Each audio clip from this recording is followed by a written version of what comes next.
Welcome to the Tech Talks Daily Podcast, where you can learn and be inspired by real-world examples of how technology is transforming businesses and reshaping industries in a language everyone can understand. Here is your host, Neil C. Hughes. Welcome back to the Tech Talks Daily Podcast, where every day I try and add a bit of positivity into your earballs, especially as we're all living in a world of doom and gloom and 24-hour rolling news channels. And we try and do that by sharing human stories of how technology is making a difference to people's lives. But I think we are all, and I include myself in this, guilty of taking things for granted in this life. For example, throughout the pandemic, we've all relied on the internet more than ever before. Many have been doing everything from ordering groceries to keeping up with critical health updates online.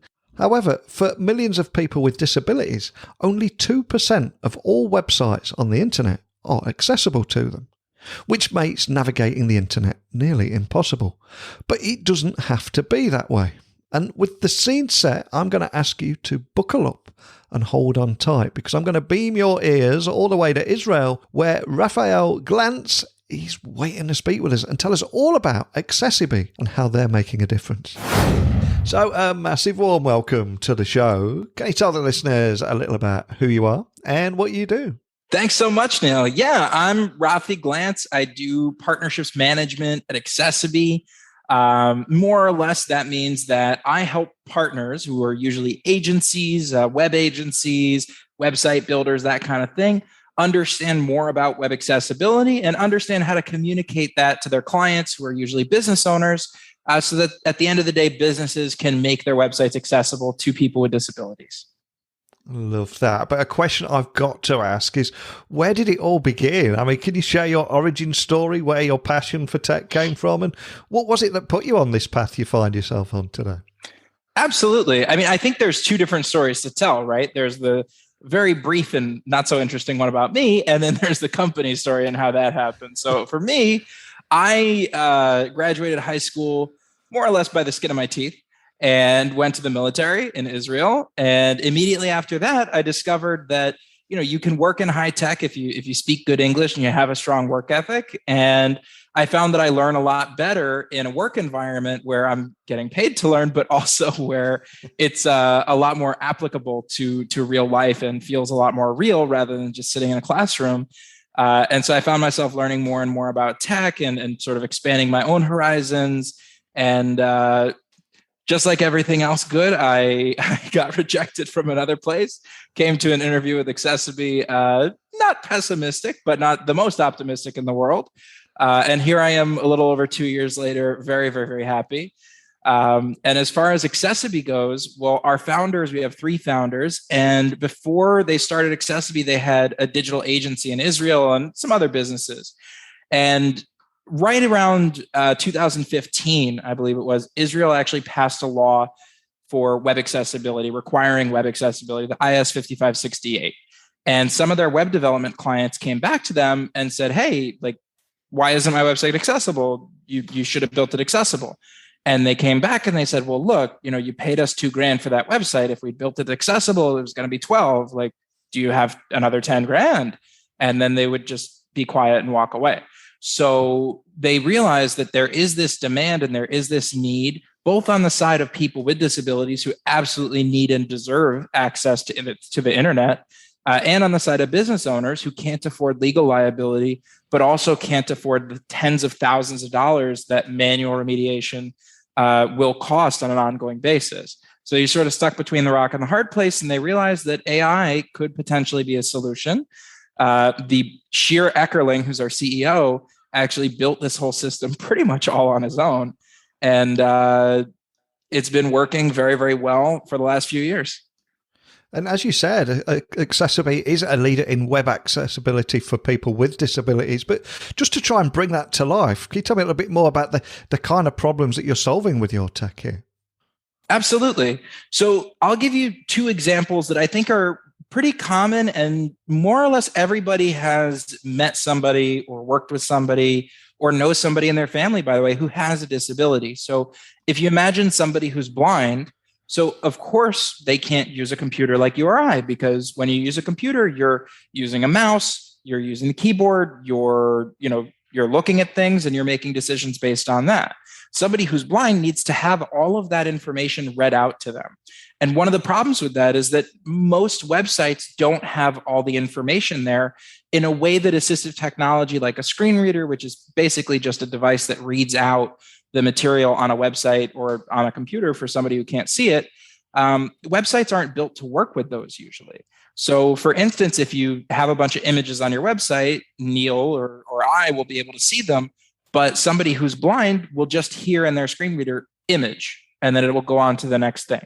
Now with some images, I guess that's not so bad. They're just, stock photos from wherever, but some of them have a lot of information in them, or some of them are very descriptive or part of a story. And so somebody will be missing out on a significant portion of the website. Then you go over to the usability side, not just understanding it, and you realize that navigating through a form or a pop-up can be a lot more difficult if you can't see it. Because, for example, if you don't have a second pop-up that comes up when you open one that says pop-up, playing to screen readers, available, if it doesn't explain to somebody who's using a screen reader that it's a pop-up, they might not know it's there and might have to actually shut down their computer to get out of your website. Then you look at somebody who's got motor impairment. Maybe they're paraplegic or quadriplegic. Maybe they have difficulties using their fingers or hands. Well, maybe they can see everything correctly, but they can't interface with the computer on a keyboard or with a mouse the way that we do. In some cases, they'll use a click stick where they just make clicks and move that way. Sometimes they'll only be able to use the tab key. In other cases, there's an amazing startup that I believe that they're called 6 Degrees. And I do think, I know, I work at Accessory, but I do think they're amazing and really, really cool. They have this armband that you put on somebody who is who has epilepsy or other disorders that cause them to move a lot. And they're actually able to learn using AI what are normal movements for you, and then interpret your movements as either normal or not normal for when you're trying to control a computer using that. So a lot of different ways for people to interact with the internet, but unfortunately the internet's generally only built one way, and that's for people who can see and hear and use mouses. So many great points there. And as someone that writes content for online magazines, etc., I regularly use images and infographics, etc., to bring a story to life. So important that you mention it. And of course, throughout the pandemic, people have relied on the internet more than ever before, doing everything from ordering groceries to keeping up with critical health updates online. However, for millions of people with disabilities, only 2% of all websites are accessible, obviously making navigating the internet nearly impossible. Just how big of a problem is it for people with disabilities? I mean, it's a real problem. Yeah. If you think about it, right? Whatever you need to buy, most of the time today, we're doing it online, especially in the last year and a half. Yeah. With grocery stores in particular, for some people with disabilities, they may also have various medical conditions that put them in a risk group for COVID or other things. And so they may not be able to go to the supermarket in person anymore, but they also can't use the supermarket's website to order food. So how do they get food? That's a real concern that affects somebody's life. Even smaller than that, though, if you go on Google and you search for a shoe store, right? Because you want to buy the new Jordans, whatever it is, you find a shoe store. Well, the first one you find is not going to be accessible, and neither is the second or the third or the fourth or the fifth. In general, it's going to be, you're going to go through 10 or 15 shoe stores until you find one that's really accessible and can cater to you. But the good news is that if you're that accessible store, you're going to have a lot of repeat business.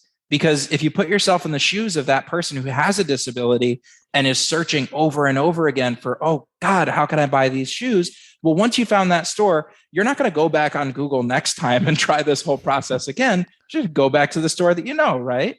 But more than that, there's a lot of groups, whether it's WhatsApp or Facebook or anywhere else, where people with disabilities, share about various things about their lives with other people with similar disabilities. So a lot of people who we work with, who do have disabilities, have mentioned that if they find a store like that, again, we'll stick with a shoe store. If they find an accessible shoe store, they're going to put up a post in that Facebook group and say, hey, all of my blind friends or all of my name and disability friends, this shoe store cares about us and caters to us. Let's go give them our business.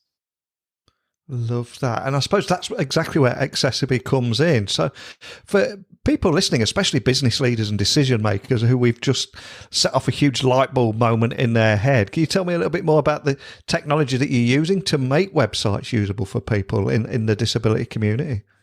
Absolutely. I mean, look, if I were going to go through the whole thing, we'd be here for 3 hours, and this is not Joe Rogan, so we can't do that. But one day. But big picture, right?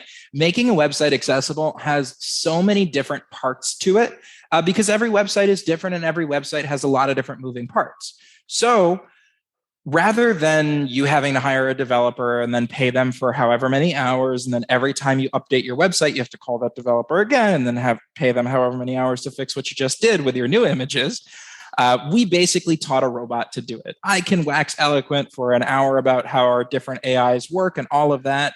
But the best way I know to explain it is that rather than have a human who gets paid a lot of money and doesn't really want to do this work because it is a little bit busy work in a lot of ways for a developer, we taught a robot to do it. And the robot doesn't get paid, it doesn't sleep, it doesn't eat. And until Terminator happens, it doesn't get mad at us for using it like this. For a business leader that is serious about improving web accessibility for people with disabilities, because there is a huge focus on inclusion at the moment as well, how easy is it to get them up and running with accessibility?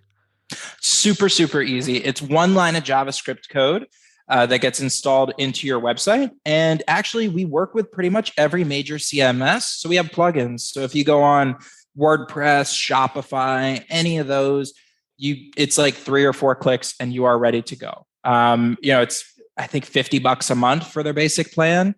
It's very, very affordable. And our goal at the end of the day is to make sure that every business owner, even the smallest, will be able to make themselves accessible to everybody. Because in the US, look, 26% of American adults live with a disability. Worldwide, it's about 20%. So cutting out 20% of the market just doesn't really make sense for anybody. Absolutely. And I'm curious, are there any other digital solutions out there for combating inaccessibility? I've not come across any, but do you have any big competitors out there? Well, look, I work here, so but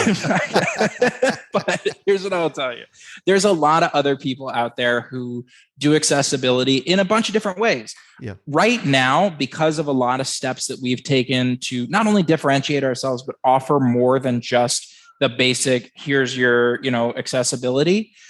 I think we're very different than anyone else on the market, but there are other companies out there. You have things like Equal Web. You have companies like First Level Access and User First. So sometimes they'll be doing manual work with developers. Sometimes they'll be consulting with your team. And sometimes they'll offer a product that's similar to ours. One of the things that we did is we actually created a nonprofit in partnership with a bunch of disability-focused organizations that are also nonprofits. It's called Access Find. And what I mentioned before about Google, when you search on Google, it gives you a lot of results that might not be accessible to you. Well, Access Find is the world's first search engine only for accessible websites. So if you search for something there, it's going to be accessible and you're going to be able to use it.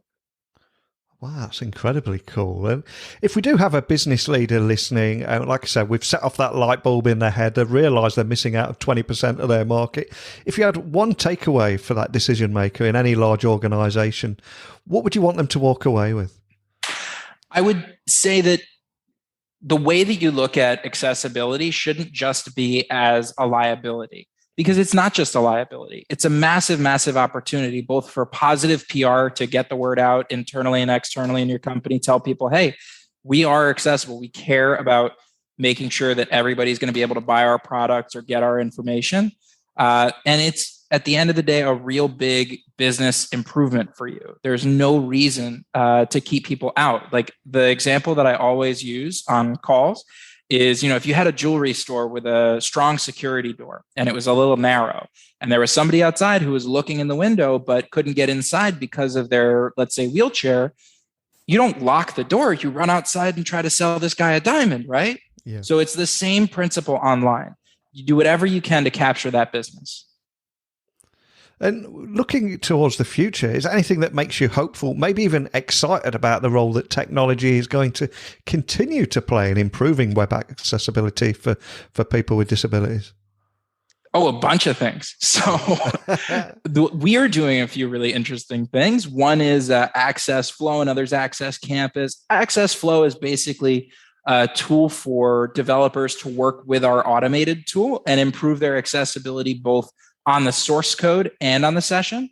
And then Access Campus is, I think, more interesting. We realize that the resources that are out there right now for people to learn about accessibility and how to be an accessibility developer and coder, they're really insufficient. There's just not enough information out there, and it's not presented right. Access Campus is going to be an education center, a full-fledged education center for developers, for freelancers, for agencies, for organizations that want to learn more about accessibility. It will be totally free for freelancers and individual developers and students. For agencies, it will not be free.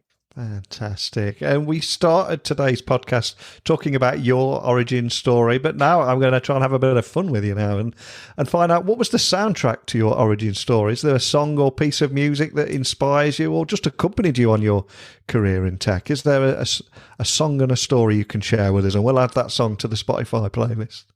Oh, okay. So there's one by a British artist, Earthquake by... Oh, I'm forgetting his name. I apologize. But it's featuring somebody as well. But the song that I've had stuck in my head most recently is by John Mayer. It's what is that song?